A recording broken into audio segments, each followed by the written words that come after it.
Hvorfor er der egentlig ikke tvungen praktik til dem, der bestemmer? Herinde bag mig på Christiansborg sidder dem, der styrer vores land. De bestemmer, om vi skal have et håndværkerfradrag.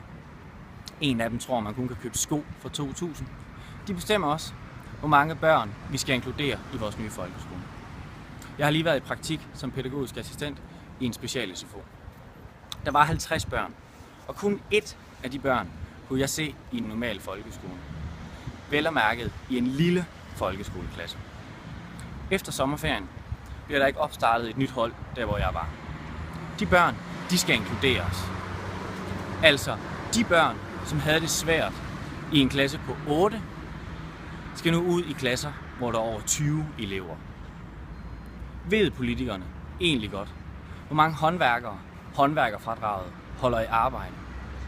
Hvor meget 2.000 kroner om måneden vil gøre for en social- og sundhedshjælper?